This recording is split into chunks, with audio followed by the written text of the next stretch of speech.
দর্শক, এবারে জানিয়ে দিতে চাই পুঁজিবাজারের দিনের শুরুতে আসলে কি খবরাখবর থাকছে সংক্ষেপে সেটি আপনাদেরকে জানিয়ে দিতে চাই। দর্শক, ঢাকা স্টক এক্সচেঞ্জ দিয়ে শুরু করছি। শুরুতেই যে সার্বিক সূচক 7 পয়েন্ট পরিবর্তন হয়েছে এবং সর্বশেষ সূচক পয়েন্টটি অবস্থান করছে 5,227 পয়েন্টে।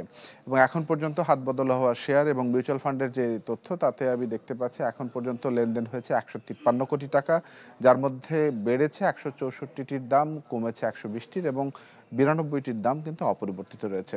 আমরা ঢাকা স্টক এক্সচেঞ্জের পরে চট্টগ্রাম স্টক এক্সচেঞ্জের খবরটি আপনাদেরকে জানিয়ে দিতে চাই সংক্ষেপে। সার্বিক সূচক 3 পয়েন্ট পরিবর্তন হয়েছে এবং নিম্নমুখী ধারা এবং সর্বশেষ যে সূচক পয়েন্ট তাতে দেখতে পাচ্ছি 14,569 পয়েন্টে কিন্তু সূচক পয়েন্টে অবস্থান করছে। এবং হাতবদল হওয়া শেয়ার এবং মিউচুয়াল ফান্ডের তথ্য যদি আপনাদেরকে জানিয়ে দিতে চাই, সেক্ষেত্রে দেখতে পাচ্ছি সিএসসিতে লেনদেন হয়েছে 58 লক্ষ টাকা, যার মধ্যে বেড়েছে 33টির দাম, কমেছে 19টির এবং অপরিবর্তিত ছিল 13টির দাম। দর্শক, দিনের শুরুতে আপনাদেরকে জানিয়ে দিচ্ছিলাম ঢাকা স্টক এক্সচেঞ্জ এবং চট্টগ্রাম স্টক এক্সচেঞ্জের শুরুর যে খবর এবং যে চিত্রটা সেটি আপনাদেরকে জানিয়ে দিচ্ছিলাম।